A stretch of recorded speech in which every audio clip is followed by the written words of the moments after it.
NSS વિદ્યાર્થી ઉપર પોતાનું ઝડપથી સ્થાન લઈ લે।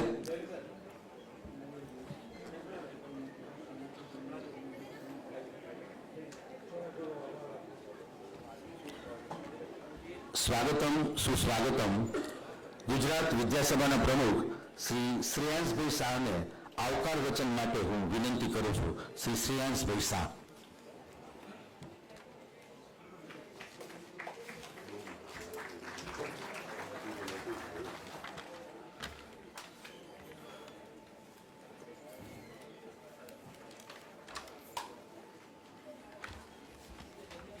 गुजरात राज्यना मान्यता मुख्यमंत्री श्री भूपेन्द्रभाई पटेल जो वाइब्रન્ટ गुजरातना समर सुखानी है તેમની પ્રતિભા સૌમ્ય છે, સાચા અર્થમાં કોમન મેન છે। તેમના પદનું તમને ઉગમનું અભિમાન નથી। શ્રીમંત હોય કે સામાન્ય વ્યક્તિ, નાના મોટા સૌના તેઓ એક સરખો વ્યવહાર છે। ગુજરાતના વિકાસ માટે તેઓ પ્રતિબદ્ધ છે। લોર્ડ મેઘનાથ દેસાઈ જેઓ સંસ્કૃતના એ છે વિદ્વાન છે, વિશ્વવિખ્યાત અર્થશાસ્ત્રી પણ છે।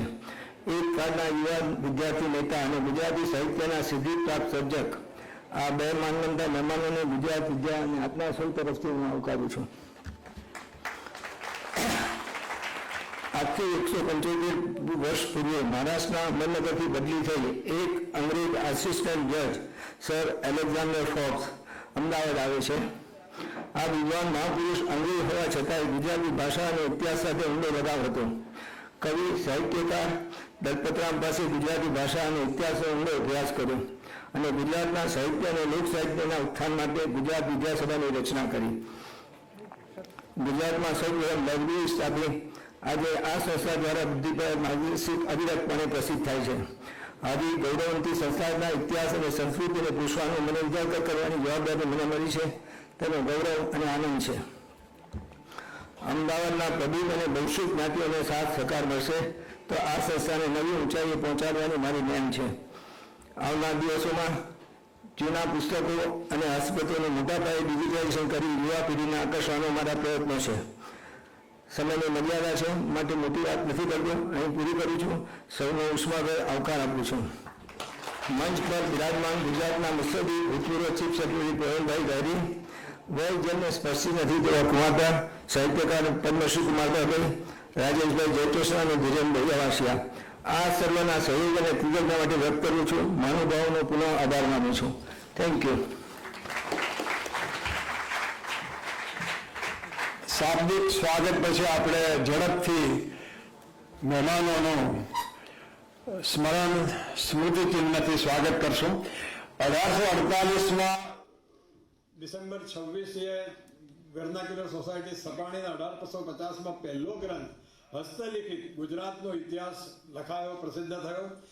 એની કૃતિ, એના નકલ એ અમે માનનીય મુખ્યમંત્રીશ્રીને, અમારી આર્ટ્સ કોલેજના ઉત્તમ અધ્યાપક અને આદર્શ આચાર્ય એવા ડૉક્ટર સરવૈયાને વિનંતી કરું કે તેઓ આપે। ડૉક્ટર સરવૈયા સાહેબ ગુજરાત રાજ્ય આચાર્ય સંઘના પણ પ્રમુખ છે। એ અમારું સદનસીબ છે, જેથી સારા કાર્યક્રમ આચાર્ય। આ પછી આ પહેલું પુસ્તક અને જે છેલ્લું હમણાં લખાયું એ આપણી 175 વર્ષની અવિરત યાત્રાનું પુસ્તક મુરબ્બી કુમારપાલ દેસાઈએ સંપાદિત કર્યું છે અને અમારા ભોજે વિદ્યાભવનના નિયામક ડૉક્ટર પ્રીતિબેન પંચોળીએ એ લખ્યું છે। આ પુસ્તક અમે માનનીય કુમારપાલ દેસાઈ સાહેબના હસ્તે, કુમારપાલનો પરિચય હોય નહીં, અહિંસા એવોર્ડ મળ્યો છે। છેલ્લા 54 વર્ષથી એકધારી એમની ઈંટ અને ઇમારત કોલમ ચાલે છે અને મુખ્યમંત્રીશ્રી જાણીને આનંદ પામશે મેઘનાથભાઈ કે લોકોને વારસામાં ધન કે દોલત કે બીજું મળે, આમને એમના બહુ જ પ્રસિદ્ધ એવા પિતા જયભીખોની કોલમ મળી અને બંનેનો સરવાળો કરેલો 70 વર્ષ છે। અને બીજો એક સરસ રેકોર્ડ છે। સામાન્ય રીતે ગુરુની આત્મકથા શિષ્ય લખતા હોય। કુમારપાલ અહીંયા ભણાયો અને એમના ગુરુ એ પણ મોટા ગજાના અધ્યાપક હતા, એ પારેખ સાહેબે એમની આત્મકથા લખી અને 50 પાના લખાયા, પછી એ પૂરી ન થઈ, અધૂરી રહી, પણ એમની યાત્રા જીવનની બહુ આગળ વધી રહી છે. હું કુમારપાલભાઈને વિનંતી કરું કે તેઓ અવિરત યાત્રા વિદ્યાસભાની 175 વર્ષની અવિરત યાત્રાનું પુસ્તક આપે.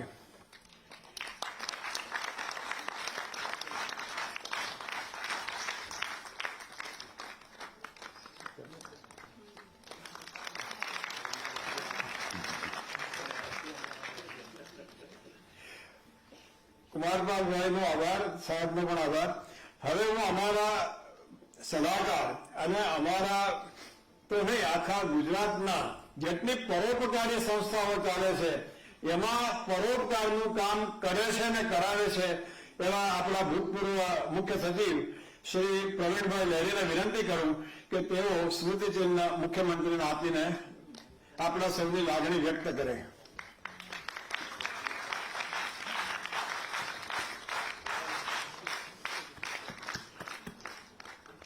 દલપતરામનું સાહિત્ય 24 કેરેટનું જ હતું અને આ પણ 24 કેરેટનું જ છે.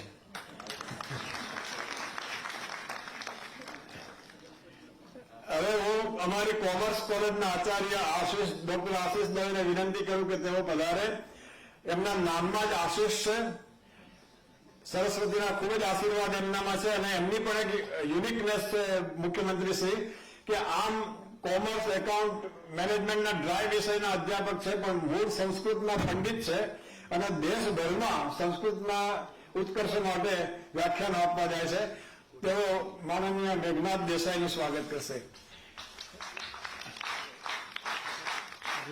લોર્ડ મેઘનાથ દેસાઈનો હું પરિચય આપીશ પણ આમ એ જમીન પર પગ રાખેલા ગુજરાતી છે. હવે હું માનનીય કુમારપાલ દેસાઈને વિનંતી કરું કે તેઓએ જે સંપાદિત પુસ્તક કર્યું છે અવિરત યાત્રા એ માનનીય લોર્ડ મેઘનાથ દેસાઈ સાહેબને આપે.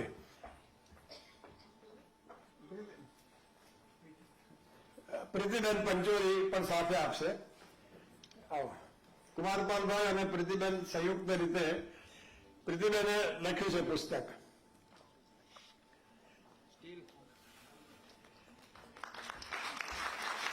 અમારા પરિવારના જ અને દાતા પરિવારના સભ્ય એવા શ્રી રાજેશ જયકૃષ્ણભાઈને હું વિનંતી કરું કે તેઓ લોર્ડ મેઘનાથ દેસાઈને સ્મૃતિચિહ્ન અર્પણ કરે.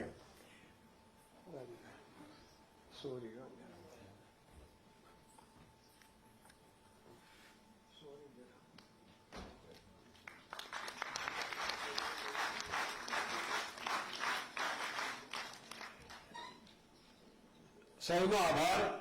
અને હવે આપણે આ 175 વર્ષની અવિરત યાત્રાની 10 મિનિટની ડોક્યુમેન્ટરી જોશું. વિદ્યા જ્ઞાન યાત્રા. સાઉન્ડ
સોસાયટી તરીકે ઓળખાય.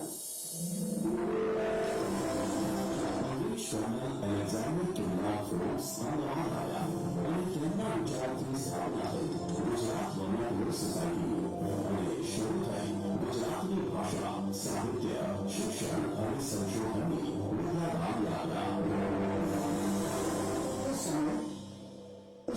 કંપની નોકરી અર્થે ગુજરાતમાં આવેલા અને એલેક્ઝાન્ડર કિર્લોક ફોક્સ ગુજરાતી ભાષા સાહિત્ય શિક્ષણ અને સંસ્કૃતિનો ભણો છે. ગુજરાતી પ્રજાની સંસ્કૃતિ, ગુજરાતી પ્રજાનો ઇતિહાસ અને એના ભૂતકાળ સજીવો કરવાનો ભાવ જાગૃત ઇતિહાસના રસો એને જોયું તો જૂના કાવ્ય ગ્રંથોમાં ઇતિહાસની કેટલી અઢળક સામગ્રી પડી છે. અને માટે ગુજરાતમાં ઠેર ઠેર ફરીને સાહિત્ય એકઠું કરવું પડે. બીસાના પ્રસિદ્ધ કવિ શ્રી ગણપત રામને આ કાર્ય માટે યોગ્ય પાડવામાં આવ્યા અને તેમને ખાસ વડવાણથી બોલાવવામાં આવ્યા અને આ રીતે સંસ્થાને મળ્યું એક અનુભવી પીઠ અને સંસ્થાના સ્થાપક. કવિ ગણપતરાવ એ આપણા પ્રાચીન સાહિત્યકારના અંતિમ અને અર્વાચીન સાહિત્યના એક અગ્રણી કવિ અને વિચારક છે. એમના થકી ગુજરાતી ભાષાને વધારે સુદૃઢ કરવા માટે ગાયકવાડના દરબારમાં જઈને એમણે ગુજરાતી ભાષાની સ્થાપનાનું કામ કર્યું. તેનાથી પ્રભાવિત થઈ ગયા. તત્કાલીન અમદાવાદના કલેક્ટર એલેક્ઝાન્ડર કિર્લોક ફોક્સે એમનો સંપર્ક સાધ્યો. એમને વડવાણથી અહીંયા બોલાવ્યા અને એમને સન્માન સાથેની નોકરી આપી. માત્ર થોડા જ સમયમાં ગુજરાતની આ સૌથી જૂની સાહિત્ય, શિક્ષણ, સંસ્કાર અને ન્યાય ઉત્થાનની સંસ્થાએ એક આગવું સાર્વત્રિક પ્રકાશ પાડ્યો. અનેક પ્રકારના નુકસાનો, અછૂત થવું, સતી થવું, સ્ત્રીઓને ઘરની બહાર નીકળવા દેવી, બાળ વિવાહ કરવા, આપણી ભાષા પ્રત્યે ઓછા પૈસા ચાર્જ પ્રેમાનંદે કર્યું, એવું જે આખું વાતાવરણ હતું એ વાતાવરણમાં ધર્મોથી પરિવર્તન લાવીને અંગ્રેજી પણ પાઠમાં જ વાળા શીખવવું અને સારું ગુજરાતી શીખવવું અને ગુજરાતીનો ઉપયોગ વહીવટમાં કરવો એ ગણપતરામની ભાવના હતી. 1947 જ્યારે દાદા સાહેબ માલંકર વિદ્યાબેન નીલકંઠ માલંકરના ધોરણે ગયા ત્યારે ગુજરાત રાજ્યમાં પાવરફુલ માણસ હતા ત્યારે એમણે સમય અને સંજોગોને અનુસરીને ગાંધીજીની લડતને અનુસરીને એનું નામ બદલી અને ગુજરાત પુરુષ રાજ્યની બદલે ગુજરાત વિદ્યા સમાજ આપ્યો. ગુજરાત વિદ્યા સમાજ 1946 પછીથી 1946 પહેલા ગુજરાત મહાનગરનો સહભાગી હતો એ માત્ર ગુજરાતની નહીં પરંતુ સમગ્ર વેસ્ટર્ન ઇન્ડિયાની એ મુખ્ય કેન્દ્રીય સંસ્થા હતી. ગુજરાતી સાહિત્યના ઉત્કર્ષ અને કેળવણીની પ્રવૃત્તિના ઉદ્દેશ સાથે સંસ્થાએ અમદાવાદનું પ્રથમ અઠવાડિક વર્તમાન પત્ર શરૂ કર્યું. એ વર્તમાન પત્રનું એનું આગળ વર્તમાન એ ઘર ગુજરાત પ્રસિદ્ધ થતો હોવાથી એને લોકો ગુજરાતીઓ કહેતા હતા. એ ગુજરાતીની અંદર સમાચારો આવે એટલે મારા છોકરા બજારની અંદર અભણ લોકો ભેગા થઈ કોઈ ભણેલા ગણેલા માણસને ઉભો રાખે અને કેમ લોકો ઉભો અને છાપા નથી પેલો વાંચે તે બધા લોકો આ નામ કરીને કે મારા ગુજરાતીઓ ભણી છે ગુજરાતીઓ ભણી. વર્તમાન પત્રકાર યુદ્ધની પ્રકાશ નામની સામયિક શરૂ થયું અને આ સામયિકે આજે ઘેર ઘેર પોતાનું સ્થાન મેળવ્યું છે અને જ્ઞાન ગંગા વહેવાની છે. મોટા આપના હેતુવર્ષ હેઠળ છોકરીઓની નિશાળ લાવી અને તેનો વહીવટ વર્નાક્યુલર સોસાયટીને સોંપ્યો. એ પછી તો સોસાયટી દ્વારા અમદાવાદમાં બીજી 2 કન્યા શાળાઓની સ્થાપના કરવામાં આવી હતી. એમાંથી એક રામ બહાદુર છોટાલાલ પ્રાથમિક, માધ્યમિક અને ઉચ્ચતર માધ્યમિક કન્યા શાળાનો વહીવટ આજે પણ ગુજરાત વિદ્યા સભાને હસ્તક છે. આ ઉપરાંત ફક્ત મહિલાઓ માટે વૃક્ષ પુસ્તકાલય સંસ્થાએ શરૂ કર્યું, જેમાં સ્ત્રીઓના પુસ્તકો વાંચવા અપાતા અને છોકરીઓને ઇનામો તથા શિષ્યવૃત્તિઓ આપવામાં આવતી હતી. આ સાથે ગુજરાત વિદ્યા સભામાં તે વખતના ગુજરાતના શિક્ષિત સમાજની વિવિધ જરૂરિયાતોને પહોંચી વળવા આગવી પ્રવૃત્તિઓ થતી હતી. પ્રતિભા સંપન્ન વિદ્વાનોને બોલાવીને જે તે વિષયના હોય તેમને તે વિષયનું કામ આપવામાં આવતું. તે વિષય પર પુસ્તક લખવા માટે તેમને કહેવામાં આવતું અને તેના ફળ સ્વરૂપે એમને એક પુરસ્કાર આપવામાં આવતો હતો, તેનું સન્માન કરવામાં આવતું. સાહિત્ય અને શૈક્ષણિક ક્ષેત્રે અભૂતપૂર્વ યોગદાન આપતી ગુજરાત વિદ્યા સભા હેઠળ અધ્યયન અને સંશોધન માટે વિદ્યાભવન કાર્યરત છે, જેનું નામ દાતાશ્રી પ્રમાણે ભોળાભાઈ જયશંકભાઈ વિદ્યાભવન અપાયું હતું, જે આજે અમદાવાદમાં આશ્રમ રોડ સ્થિત છે. ભોળાનાથ જયસિંહભાઈ વિદ્યાભવન વિદ્યાસભાનું એક એવું અંગ કે જેને સતત વિદ્યાનું તેજ સમાજમાં પ્રગટે અને પ્રયાસ કરે. આ ભોજે વિદ્યા ભવન એ ભવ્ય ઇતિહાસ છે. ક્યારેક આપ જોશો તો ખ્યાલ આવશે કે એમાં આપણી પ્રાચીન સંસ્કૃતિ, આપણી અર્વાચીન સંસ્કૃતિ, ભારતીય સંસ્કૃતિ આ બધાનું કેટલું કામ કર્યું છે. આ ભોજે વિદ્યા ભવન એટલે આપણા વિદ્વાનો, પ્રખર વિદ્વાનો મળવાની એક મોટું જગા. આ સંસ્થામાં શ્રીમદ ભાગવત પુરાણ સમીક્ષક રૂપે એનું સંશોધન સંપાદનનું કાર્ય શરૂ કર્યું. અને આ સંશોધન સંપાદન એ ખૂબ મહેનત માંગી લીધું. દૂર જોવાનું કામ કહી શકાય તેવું એક કાર્ય હતું. એના માટે વિવિધ પ્રાંતમાંથી વિવિધ હસ્તકો મંગાવવી પડે કે જે વિવિધ લિપિઓમાં લખાયેલી હોય. તામિલ, તેલુગુ, કન્નડ ઉપરાંત દેવનાગરી, નાગરી, મેવાડી આ બધી જ લિપિઓનો અભ્યાસ કર્યા પછી એના પાઠવી નોંધવા, સંશોધન સંપાદન કરવું ખૂબ અઘરું કામ ખૂબ જહેમતથી અનેક વિદ્વાનોએ સાથે મળીને કર્યું. જેમાં શ્રી પીતા શાસ્ત્રીજી, નાગરદાસ બાંધણિયા, ભારતીય શૈલર, પ્રસિદ્ધલા કરી જેવા પ્રતિભા સંપન્ન વિદ્વાનોએ કાર્ય કર્યું અને ભાગવત 4 ભાગોમાં પ્રકાશિત કર્યું. સંસ્થાના સામિપ્ય નામના ત્રિમાસિકમાં સંશોધન અને શિક્ષણને લગતા લેખો થકી જ્ઞાનધારા અવિરત રહી. ભોજે વિદ્યાભવનમાં પ્રાચીન વસ્તુના સંગ્રહ માટે જ્યારે મુસલમાનનું શાસન હતું તે સમયે લૂંટફાટ, કાપાકૂપીમાં જે આપણી ધરોહર, સાંસ્કૃતિક ધન નાશ પામે પણ કવિ ગણપતરામ જેવા વિદ્વાનોએ ખૂબ દીર્ઘદ્રષ્ટિ વાપરીને પ્રાચીન વસ્તુઓ, પ્રાચીન પુસ્તકોનો સંગ્રહ કરવાનું શરૂ કર્યું. અને આ જે સંગ્રહ કર્યો તે આપણા ભોજે વિદ્યાભવનના હસ્તક વિભાગમાં આજે પણ સચવાયેલું છે. પંચમાર્ક સિક્કાઓથી શરૂ કરીને બ્રિટિશ કાળ, સોલંકી કાળ અને આજ સુધીના સિક્કાઓ 4000 જેટલા સિક્કાઓનો સંગ્રહ.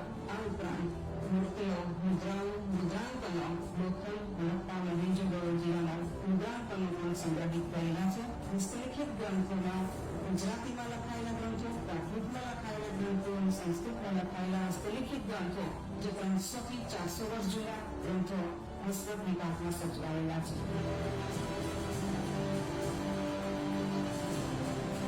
સાહેબે જે રીતે ગુજરાતનો ઇતિહાસ રાસમાળા રચીને તૈયાર કર્યો એ જ રીતે ભોજે વિદ્યાભવને ગુજરાતનો રાજકીય અને સાંસ્કૃતિક ઇતિહાસ 9 ભાગમાં પ્રકાશિત કર્યો. અને આ જે 9 ભાગમાં ઇતિહાસ પ્રકાશિત થયો તે શૈક્ષણિક શાળા, કોલેજમાં અને સ્પર્ધાત્મક પરીક્ષાઓ જેવી કે જીપીએસસી, યુપીએસસી જેવી પરીક્ષાઓમાં ખૂબ ઉપયોગી નીવડે છે. એની માંગ પણ વિશેષ પ્રમાણમાં રહી છે. 200 વર્ષના ઇતિહાસમાં પ્રાથમિક શિક્ષણથી માંડીને ઉચ્ચ શિક્ષણમાં તેમણે સતત પ્રદાન કર્યું છે. તેમાં પણ હોલ દ્વારા અનેક સાંસ્કૃતિક અને રાજકીય કાર્યક્રમો અમદાવાદમાં સાકાર થયા છે. એક રીતે જોવા જઈએ તો જે ગુજરાતની આજની અસ્મિતા છે, આજનું જે આધુનિકરણ છે, આજનું જે ઔદ્યોગિકરણ છે, આજની જે પ્રગતિશીલ વિચારધારા છે એના પાયામાં આ બે વ્યક્તિઓ રહેલા છે. કવિશ્રી ગણપતરામ અને એલેક્ઝાન્ડર પોલમસનો આપણે જેટલો આભાર માનીએ તેટલો ઓછો છે. મુસલમાનોના શાસનકાળ દરમિયાન એના અંત ભાગમાં જ્યારે તેમના કોઈ શાહી કુટુંબી વ્યક્તિને કોઈ રોગ થયો, આ રોગની દવા રામાનંદ નામના બ્રહ્મચારી કે તેમના ગુરુ લક્ષ્મણાનંદે કરી હતી. અને એ અસાધ્ય રોગમાંથી મુક્ત થયા એટલે એની સેવાના રૂપમાં બ્રહ્મચારીને એક જમીનનો ટુકડો દાનમાં આપવામાં આવ્યો જે બ્રહ્મચારી બાળી ટ્રસ્ટ તરીકે અસ્તિત્વમાં આવ્યો. ત્યારબાદ બ્રહ્મચારી બાળી ટ્રસ્ટ તરફ એક સંસ્કૃત પાઠશાળા શરૂ કરવામાં આવી અને આ સંસ્કૃત પાઠશાળામાં પ્રાચીન પદ્ધતિએ શિક્ષા આપવાની પદ્ધતિ શરૂ કરવામાં આવી હતી. અને આજે પણ આ સંસ્કૃત પાઠશાળા સોમનાથ સંસ્કૃત યુનિવર્સિટી સાથે સંલગ્ન થઈને અનેક બીજા અભ્યાસક્રમો વાસ્તુશાસ્ત્ર પદમાં પણ ચલાવી રહી છે. બ્રહ્મચારી બાળી ટ્રસ્ટ હેઠળ એક મહાવિદ્યાલયની સ્થાપના કરવાનો ઠરાવ કરવામાં આવ્યો. એ મહાવિદ્યાલય એટલે 8મી આપણી હરિવલ્લભદાસ કાળીદાસ આર્ટ્સ કોલેજ, જેને ગુજરાતીઓ HK કોલેજ તરીકે ઓળખે છે. આ કોલેજની સ્થાપના પછી થોડા વર્ષમાં નીચે એક કોલેજ સ્થાપવામાં આવી, જેનું નામ પણ દાતાશ્રી પ્રમાણે શ્રી હરિવલ્લભદાસ કાળીદાસ કોમર્સ કોલેજ રાખવામાં આવ્યું હતું. આજની જરૂરિયાત પ્રમાણે બ્રહ્મચારીવાળી ટ્રસ્ટ દ્વારા ડીબીએ કોલેજ પણ સ્થાપવામાં આવી.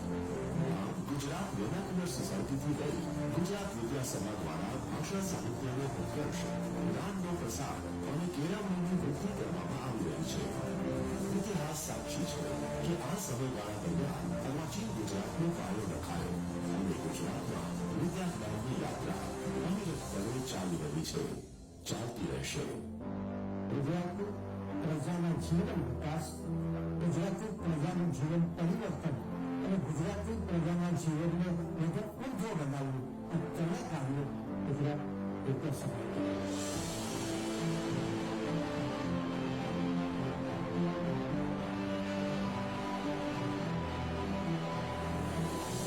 વિદ્યાસભા એ આયુષ્યથી નહીં પણ એના કાર્યોથી અંદાજ છે.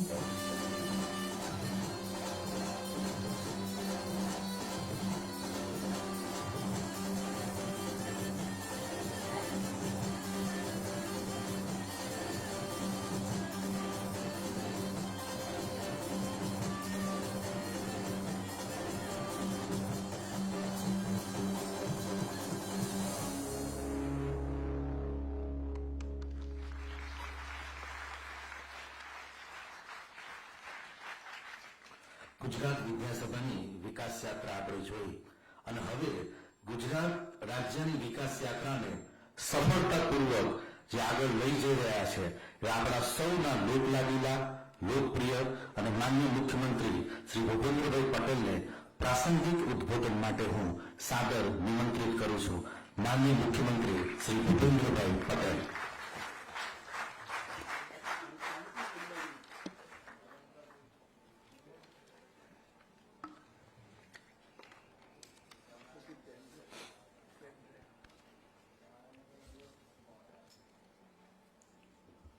ગુજરાત વિદ્યાસભાના 175માં વિદ્યા જ્ઞાન પર્વ કાર્યક્રમમાં આપણી સૌની સાથે મંચ ઉપર ઉપસ્થિત ગુજરાત વિધાનસભાના અધ્યક્ષ શ્રી શ્રેયાંસભાઈ શાહ, પદ્મશ્રી કુમારભાઈ દેસાઈ, લોર્ડ શ્રી મેઘનાથ દેસાઈ, પૂર્વ મુખ્ય સચિવ શ્રી પી.કે. લહેરીજી, ટ્રસ્ટી શ્રી રાજેશભાઈ જયકૃષ્ણ, શ્રી ધીરેનભાઈ આવાસિયા, આમંત્રિત મહાનુભાવો, ઉપસ્થિત પ્રબુદ્ધ નાગરિક ભાઈઓ બહેનો, વિદ્યાર્થીઓ, પ્રેસ મીડિયાના મિત્રો, સૌને મારા નમસ્કાર.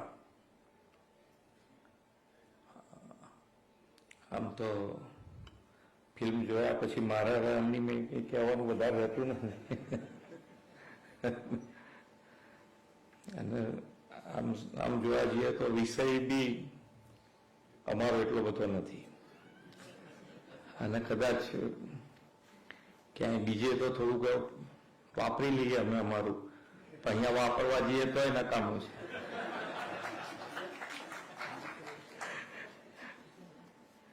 કે ત્યાંથી આમ શું છે કે ભાઈ દરેક જગ્યાએ આપવું જરૂર નથી હોતું, કંઈક લઈને જવું જરૂરી હોય છે. એટલે આજે તો કદાચ મારા પહેલા 1-2 જણ બોલ્યા હોત તો હું કદાચ કંઈક લઈ ગયો હોત અહીંયાથી.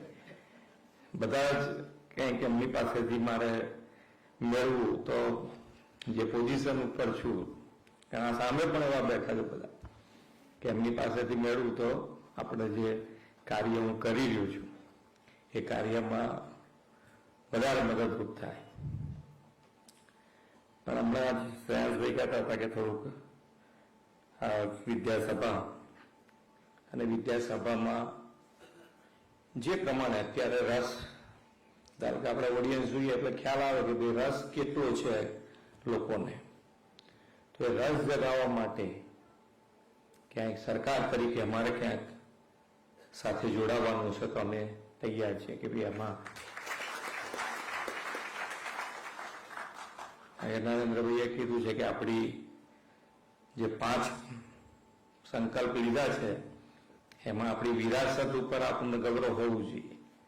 તો ગૌરવ ક્યારે રહેશે તો કે સચવાયું હશે તો ગૌરવ લઈશું ને. એટલે સાચવવા વાળા તમે બધા છો તો અમે તમારી સાથે ઉભા રહી જઈએ તો થોડુંક વધારે જોરથી આગળ ચાલે અને વધારે સારી રીતે સચવાય આપણી વિરાસત, આપણી સંસ્કૃતિ, આપણું સાહિત્ય, આપણી ભાષા. અમે ભાષામાં તો 1 થી 8 ધોરણ કમ્પલસરી ગુજરાતી શાળાઓમાં કરી દીધું છે, કાયદો લાવી દીધો છે. ગુજરાતી માટે અને ગુજરાતી હોવું આપણા માટે ગર્વની વાત છે. બાકી તો આજે અમારી પાસે બીજું તો કંઈ લાંબુ અને કહેવાનું થતું નથી, એટલે હું કંઈ કહેતો નથી, કારણ કે મારી પાસે જે છે એ આની અંદર બધું જ છે અને બધા સાંભળ્યું છે, એટલે ફરી રિપીટ નથી કરતો. પણ જે પ્રમાણે જ્યારે નરેન્દ્રભાઈ આવ્યા ત્યારે બેટી બચાવો બેટી પઢાઓ એ જન આંદોલન કર્યું તો આપણને એ તો ખ્યાલ આવે કે આના પહેલા શું દશા હશે. આપણે જોયું એની અંદર બહાર જ નહીં નીકળવાનું, સતી પ્રથા, આ બધી માંથી મુશ્કેલી કેટલી પહેલા હશે. અત્યારે છે નરેન્દ્રભાઈ એટલે 2002 પછીની વાત છે. એ જન આંદોલન એ વખતે શરૂ કરવું પડ્યું, તે પહેલા શું પરિસ્થિતિ હશે આપણે સૌ સમજી શકીએ. અને આંદોલનથી ઘણો મોટો ફેર પડ્યો, સમાજ જીવનમાં ઘણો મોટો ફેર પડ્યો. એટલે આજે એક આપણી પાસે એવું નેતૃત્વ છે કે દેશ અને દુનિયા આજે એમની ઉપર નજર છે બધાની કે ભાઈ જો કંઈ પણ મુશ્કેલી આવશે, દેશ ઉપર આવશે તો આપણે બધા માટે છે જ નેતૃત્વ, પણ દુનિયા ઉપર પણ કંઈ મુશ્કેલી આવશે તો એના માટેનું કોઈ નજર હોય તો એ માન્ય નરેન્દ્રભાઈ ઉપર છે આજે બધાની. એ આપણું ગૌરવ છે આપણા બધા માટે કે ગુજરાતી તરીકે ગણો કે ગુજરાતી તરીકે, દેશ તરીકે, કે આજે એ નેતૃત્વ અને એમનું વિઝનરી લીડરશીપ છે કે દરેકે દરેક ક્ષેત્રે એમણે જે મોટા રિવોલ્યુશન કર્યા છે અને એ સ્ટેજના કર્યા છે કે જેથી આજે આખા દેશ આગળ વધી રહ્યો છે. દરેક આજે અમે વાઇબ્રન્ટ કરી રહ્યા છે તો વાઇબ્રન્ટમાં પણ આપણને જ્યારે 2 પ્રવાસમાં હું ગયો વાઇબ્રન્ટ અનુસંધાને, જાપાન અને સિંગાપુર, તો બધાયનું મગજ છે કે ભાઈ ભારત સાથે વેપાર ઉદ્યોગ ક્ષેત્રેથી માંડીને દરેક ક્ષેત્રે ભારત સાથે સંબંધ વધારવા છે. માન્ય નરેન્દ્રભાઈના હિસાબે ભારત માટે આવવું છે, ભારત સાથે આગળ વધવું છે. એ બધા પછી અહીંયા ભારત આવ્યા પછી સૌથી સારું ડેસ્ટિનેશન છે એ ગુજરાત છે. એ આપણા માટે આનંદની વાત છે. એટલે વિકસિત ભારત જે આપણે અમૃતકાળમાં પ્રવેશ્યા છે, આ તો 200 વર્ષ થશે અહીં અને 175 થયા, એટલે જયારે અમૃતકાળ પતશે ત્યારે વિદ્યાસભાનો 200 વર્ષ થશે. એટલે કેટલી મોટી મંજિલ, અને એ મંજિલ આગળ ચલાવવી અને એ ચલાવવા માટે આપણે બધા જો સાથે રહીશું તો આપણો વારસો અને આપણા વારસાનું ગૌરવ જરૂરથી સાચવી શકીશું. અને નવા છોકરાઓને શું હોય છે કે ભાઈ ગુજરાતી અને 1-2 જણ કોઈ ઇંગ્લિશ બોલતો હોય તો પ્રભાવમાં આવી જાય, અને પ્રભાવમાં એક લહેર આવી જાય કે જાણે ઇંગ્લિશ વાળા તો હોશિયાર, આપણે તો દેશું છે જ નહીં. આજે એ બતાવી દીધું કે ઇંગ્લિશ વાળા નહીં, આપણા ગુજરાતી સૌથી વધારે હોશિયાર છે. ઇંગ્લિશ ભાષા તરીકે જરૂરી છે. આજે જે પ્રમાણે દેશ અને દુનિયા આગળ વધી રહી છે તો ઇંગ્લિશ ભાષા તરીકે જરૂરથી આપણે તૈયાર રાખવી જોઈએ. પણ એનો મતલબ એવો નથી થતો કે ભાઈ ઇંગ્લિશ જે જાણે છે બધું જાણે છે. ગુજરાતથી જાણવા વાળો, અમે આ 2 દેશમાં ગયા તો મારે તો ઇંગ્લિશમાં બોલવાનું થતું ના હોય, તો મારી પાસે દુભાષા હોય, એ દુભાષાથી આપણે આરામથી ગુજરાતીમાં જ બધા જવાબ આપ્યા છે અને પછી ટ્રાન્સલેશન એ કરે. એ લોકો એમની ભાષા પકડી રાખે છે. એવું નથી કે જાપાનમાં એ લોકો એમની ભાષા ઇંગ્લિશ નથી બોલતા, તો આપણે શેના માટે આપણું ગૌરવ છોડવાનું? પ્રયત્ન કરીએ. સામેવાળા જોડે એડજસ્ટ થવાનો સ્વભાવ છે ગુજરાતીનો, એમાં ના નથી, તરત એડજસ્ટ થશે. હિન્દી બોલતો હશે સામેવાળો તો એને ફાવે કે ના ફાવે હિન્દી બોલવાનો પ્રયત્ન કરશે, ઇંગ્લિશ તૂટક બોલવાનો પ્રયત્ન કરશે. આપણો સ્વભાવ છે કે સામેના માણસને એડજસ્ટ થઈએ. એનાથી બીજી કોઈ આપણે કઈ નાના થઈ ગયા એવું અનુભવવાની જરૂર નથી કે ભાઈ નથી આવડતું. તો એ લોકોએ નથી આવડતું એમ ઊંધીને ચાલો, આપણી ગુજરાતી ભાષા કેમ ના આવડે છે? બે અરસપરસ હોય ને.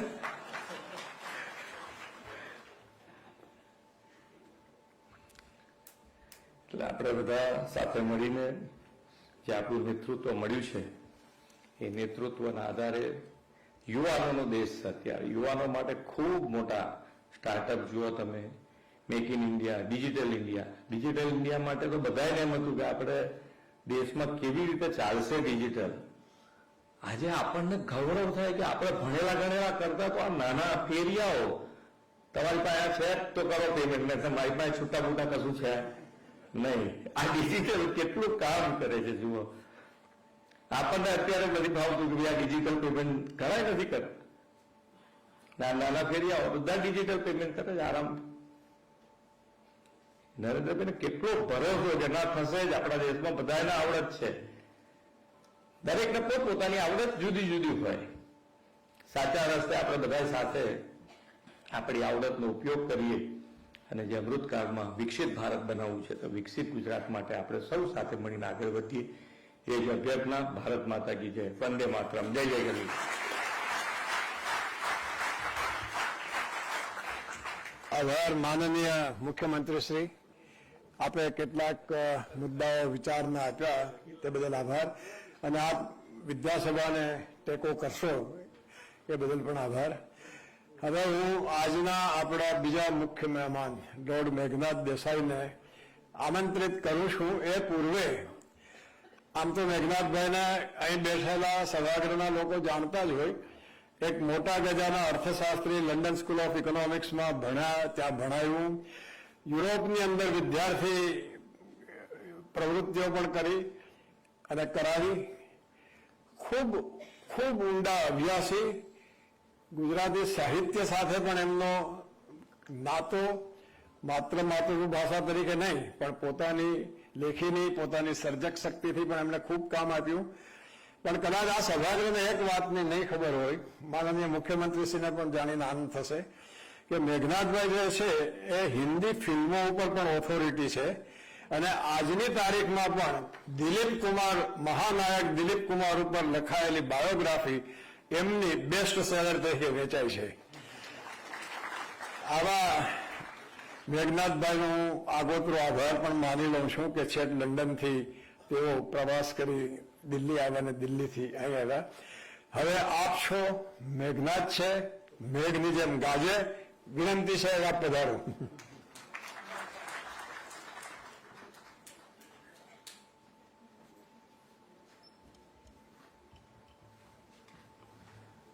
મુખ્યમંત્રીજી, અહીંયા ભેગા થયેલા મહાનુભાવો, સાક્ષરો, કવિઓ, ભાષાશાસ્ત્રીઓ, બહેનો અને ભાઈઓ, મને લાગે છે કે કોઈને એવું થયું કે આ માણસ લંડનમાં બેઠો બેઠો પોતાની જાતને ગુજરાતી ગણે છે, તે જોઈએ એને કંઈ ગુજરાતી બોલતા આવડે છે કે નહીં. એટલે એની પરીક્ષા કરીએ, એને અહીંયા બોલાવીએ કે તું બોલ, તું ગુજરાતીમાં બોલી શકે છે કે નહીં. એટલે મારે આજે સાબિત કરવું છે કે હું સતત ગુજરાતી છું જ નહીં, પણ ગુજરાતી બોલી શકું છું. એટલે પણ એક વસ્તુ કહેવાની કે હું જે ગુજરાતી બોલું છું તે 1985નું ગુજરાતી છે, આજનું ગુજરાતી નથી. કે તમે લોકો જે ગુજરાતી બોલો છો કે મને સમજતા જરા તકલીફ થાય છે, પણ હું જો ગુજરાતી બોલું તો તમને તકલીફ ના થાય એવી મારી આશા છે. એટલે જરા ધીરે રાખજો, હું થોડું ઘણું બોલી લઉં છું કે જે મારે બોલી શકાય તેટલું. પહેલી વાત તો એ કે આજે આપણે ગુજરાતી ભાષા, ગુજરાતી સંસ્કાર, ગુજરાતી સમાજની જે અચીવમેન્ટ થઈ, જે શિખર પર આજે ગુજરાત આવ્યું છે, તેનું બીજ આ એલેક્ઝાન્ડર કિર્લોક ફોર્બસે સ્થાપ્યું દલપતરામ જોડે. તે અકસ્માતની વાત નથી.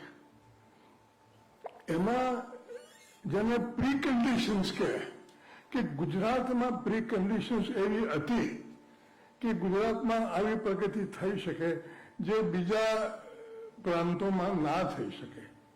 કારણ કે ગુજરાત તે વખતે બ્રિટિશ માં થોડું ઘણું સરકાર હતી, પણ તે વખતે ગુજરાત કોઈ પણ હિસાબે ઓપન ઇકોનોમી હતી. ગુજરાતનો વેપાર કરતી, ગુજરાત આખા વિશ્વ સાથે વેપાર કરનારો પ્રાંત હતો. ગુજરાત એ આઇસોલેટેડ નહોતો. ગુજરાતીઓ દુનિયાભર જોડે વ્યાપાર કરતા હતા. હવે તે સમાજમાં એક વસ્તુ બહુ જાણવા જેવી છે. આ વાત મેં સાંભળેલી કે નરસિંહરાવ ભોળાનાથ દિવેટિયા જે એક કવિ હતા, તેમને કોઈએ પૂછ્યું કે ભાઈ ગુજરાતી ભાષા કઈ છે, તો એમણે કહ્યું કે અમદાવાદમાં જાઓ અને નાગરવાડામાં તમે જાઓ તો ત્યાં કુમારિકાઓ જે બોલે તે ગુજરાતી ભાષા. હવે એ તમે જુઓ તો એ બહુ સુપિરિયર વસ્તુ છે. ગુજરાતી ભાષા નાગરો બોલે છે એ નથી, ગુજરાતી ભાષા ગુજરાતીઓ બોલે છે એ છે. અને ગુજરાતી ભાષા એક ભાષા નથી, ગુજરાતી ભાષા ઘણી ભાષાઓ છે. પારસી ગુજરાતી છે, મુસલમાન ગુજરાતી છે, સુરતમાં ગુજરાતી બોલે છે તો જુદું, વલસાડમાં ગુજરાતી બોલે છે તો જુદું છે. એટલે આપણે ગુજરાતી ભાષાને એક સાંકડા ચીરામાં નથી પાડવી કે ભાઈ નાગરો બોલે તે જ ગુજરાતી ભાષા. જે કોઈ ગુજરાતી બોલે તે ગુજરાતી ભાષા, અને તે ગુજરાતી ભાષા. હવે ગુજરાત દેશમાં, જાણે કે આપણે હિન્દુસ્તાનમાં એક નેશન સ્ટેટ છે, એક રાજ્ય છે, પણ ઘણા દેશ છે. હું વર્ષોથી માનું છું કે જુદી ભાષાનો મહારાષ્ટ્ર એક દેશ છે, બંગાળ એક દેશ છે, તામિલનાડુ એક દેશ છે, તેમ ગુજરાત એક દેશ છે. પણ ગુજરાત દેશમાં જે સામાજિક વ્યવસ્થાઓ છે તે બીજા દેશો કરતાં વધારે સારી છે. કારણ કે આપણે ત્યાં જે ગંગા જમના દોઆબમાં બ્રાહ્મણોનું જે જોર છે, વર્ષોથી, સદીઓથી જે બ્રાહ્મણોનું જોર છે, તે જોર ગુજરાતમાં નથી. ગુજરાતમાં વાણિજ્યનું જોર ઘણું. વાણિજ્ય અને વિદ્યાનું જે લગ્ન આ વિદ્યાસભામાં થયું છે તે ગુજરાતમાં યુનિક છે, બીજી જગ્યાએ નથી. બેંગાલ રેનેસાન્સની લોકો વાત કરે છે કે બેંગાલમાં રેનેસાન્સ થયો જ્યારે ફોર્ટ વિલિયમ કોલેજ થઈ, ત્યારે અને પછી પ્રેસિડેન્સી કોલેજ થઈ, ત્યારે બેંગાલમાં રેનેસાન્સ થયો. પણ બેંગાલ રેનેસાન્સમાં બેંગાલના વેપારીઓ કે શ્રીમંત લોકોએ એમાં કંઈ ભાગ ના આપ્યો, કવિઓએ ભાગ આપ્યો છે. પણ ગુજરાતમાં વાણિજ્ય અને વિદ્યાનું જે મિલન થયું તેને લીધે ગુજરાતમાં સામાજિક રીતે જે જોર થયું તે બ્રાહ્મણોનું, નાગરોનું જોર નહીં. નાગરો માનતા હતા કે એનું બહુ જોર છે, પણ એમનું ઇલ્યુઝન છે. પણ એ જે આખો સમાજ થયો, અને જે સમાજમાં ઓફકોર્સ ગાંધીજી આવ્યા અને ગાંધીજીએ એ સમાજનો સુધારવામાં પ્રવૃત્તિ કરી, અને તેને લીધે ગુજરાત આગળ આવી ગયું.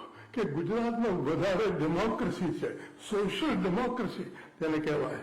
કે જે કાસ્ટ ડિવિઝન છે તે ગુજરાતમાં એટલા બધા સખત નથી જેટલા એ ઉત્તર પ્રદેશમાં કે બિહારમાં કે તામિલનાડુમાં છે.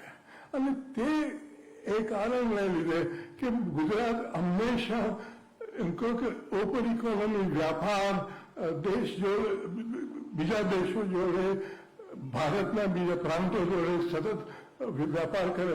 અને જેમ આપણા મુખ્યમંત્રીએ કહ્યું, તમે વ્યાપાર કરતા હો તો તમારે બીજાનું સાંભળવું પડે. એમાં અંગ્રેજી બોલે તો મારે અંગ્રેજી બોલવું પડે, એ ફ્રેન્ચ બોલે મારે ફ્રેન્ચ બોલવું પડે. અને એટલે ગુજરાતીમાં એક વિલિંગનેસ છે, એક મરજી છે કે ભાઈ તું તો મારી ભાષા ના બોલે તો હું તારી ભાષા બોલીશ, પણ તારા પૈસા હું લઈ લઈશ. એ જે એક પ્રગતિશીલ ગુજરાતની જે પ્રથા છે તેને લીધે આજે આપણે કહી શકીએ કે ગુજરાત ભારતમાં એક પ્રથમ સ્થાને છે અને ગુજરાતની વિદ્યાસભા નું જે કોન્ટ્રીબ્યુશન છે તે એને લીધે છે. એક વાર મારે કહેવું છે કે આ પેલા ફાર્મર્સ માટે કે ભાઈ ફાર્મર્સને બધા લોકો અંગ્રેજ કહે છે. મને લાગે છે ફાર્મર સ્કોટિશ હતો. હવે આપણને વર્ષોથી આપણે કે ભાઈ ઇંગ્લિશ લોકો રાજ કરતા હતા, પણ હવે છેલ્લા 50 વર્ષમાં હું રહું છું લંડનમાં, ત્યાંથી એ લોકો બ્રિટનને એક દેશ નથી માનતા. એ લોકો એમ માને છે કે બ્રિટનમાં 4 દેશ છે, ઇંગ્લેન્ડ છે, સ્કોટલેન્ડ છે, વેલ્સ છે અને નોર્ધન આયર્લેન્ડ છે. એટલે સ્કોટિશ લોકો પોતાની જાતે ઇંગ્લિશ નથી માનતા. સ્કોટિશ જુદા છે અને ઇંગ્લિશ જુદા, અને સ્કોટિશ અને ઇંગ્લિશની અમુક પ્રકારની રાઇવલરી છે.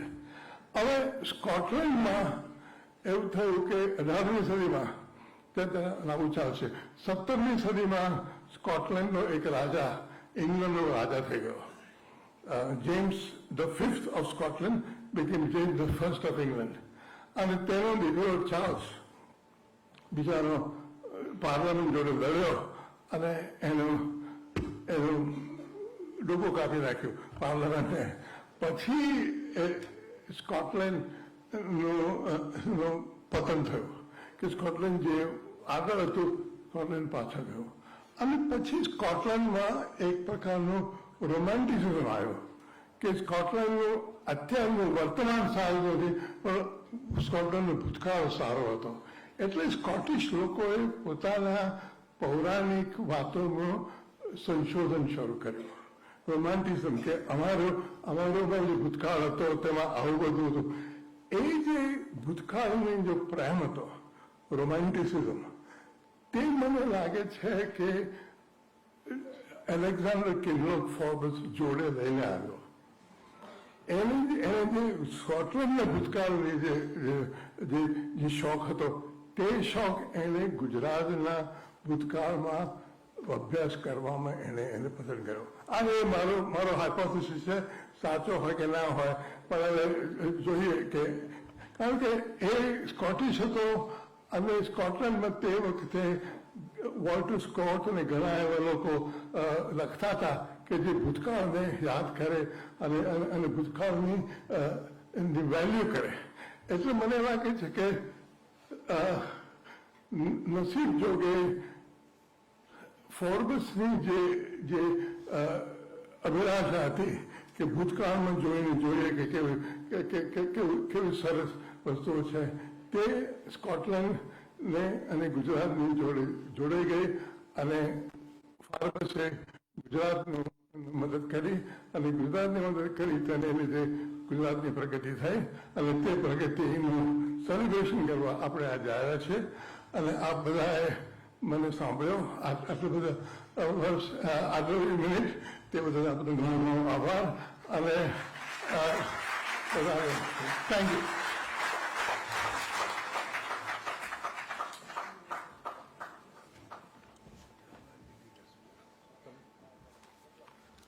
અને હવે કાર્યક્રમની આભાર વિધિ માટે હું ધીરેન અવાસ્યા સાહેબને વિનંતી કરું છું. આભાર વિધિ આરંભ કરવો એ પૂરા એક ઉપકાર વિધિ, એક ઉપકાર ઉતારવાની વિધિ કરું છું. આપણી પાસે આપણા સભાગૃહમાં 94 વર્ષના યુવાન, હજુ પણ સ્કૂટર ચલાવતા અને વિખ્યાત ઇતિહાસકાર ડોક્ટર મકરંદ મહેતા સાહેબ ઉપસ્થિત છે. તેમની સાથે તેમના પત્ની શિરીનબેન પણ ઉપસ્થિત છે.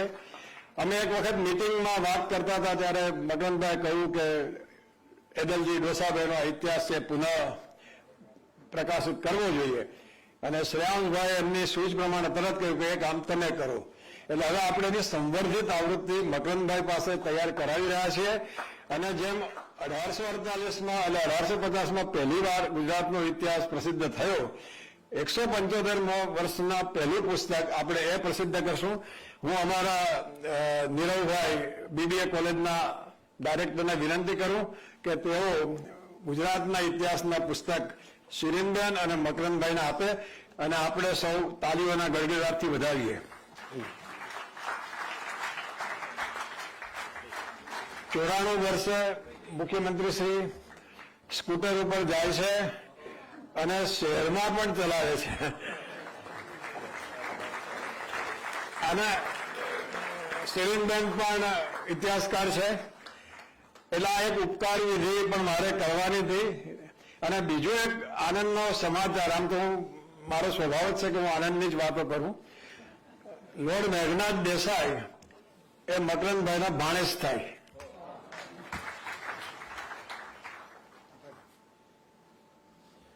હવે આભાર માનું છું. આ કાર્યક્રમમાં ઉપસ્થિત રહેવા બદલ અને અત્યંત વ્યસ્ત, અને હું જાણું છું કે વાઇબ્રન્ટ માથે હોય ત્યારે આપણી માથે ઘણું બધું હોય, એ સમય કાઢીને મુરબ્બી ભૂપેન્દ્રભાઈ પધાર્યા તે બદલ આપનો હૃદયપૂર્વક મારા વતી અને સમગ્ર વિદ્યાસભા અને અમારા ટ્રસ્ટ વતી આભાર માનું છું. લોર્ડ મેઘનાથ દેસાઈ સાહેબ 84 વર્ષની ઉંમરે મારી વિનંતી, મેં કીધું ના, મને કે વિડીયોથી કરીએ, મેં કીધું ના, તમે આવો અને વાત કરો અને ગુજરાતીમાં જ વાત કરો, એ ગમશે. તે ખાસ લંડનથી પધાર્યા દિલ્હી, અને દિલ્હીથી કાલે આવ્યા. અમે આપના ઋણાગી છે.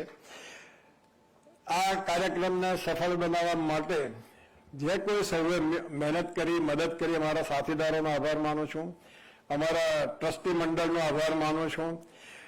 મૂવિંગ પિક્સલ મનીષ બારડિયા, કે જે બહુ વિખ્યાત ડોક્યુમેન્ટરી મેકર છે, એમની કંપની મોદીજીને બધું ઘણું કામ કરે છે, એ ટૂંકા ગાળામાં એમણે મને આ ફિલ્મ કરી આપી. તે બદલ મનીષ બારડિયા, વૈશાલ અને આર્યન અને સાગરના બધા મિત્રોનો આભાર માનું છું. સૌ અંતમાં આપ સૌનો આભાર, અને દિલીપ દવે અને પ્રફુલ્લ બિલગીનો પણ આભાર માનું કે સરસ મેમેન્ટો એમણે તૈયાર કર્યો છે, આજે આપણે જોયું એમ. અને આપ સૌનો આભાર માનું છું. વિનંતી પણ કરું છું કે જમવાનું, ભોજનની વ્યવસ્થા છે, મહાનુભાવો માટેનો એન્ક્લોઝર એક છે, અને આપણા બધા સાથે જમીએ. ખૂબ ખૂબ આભાર.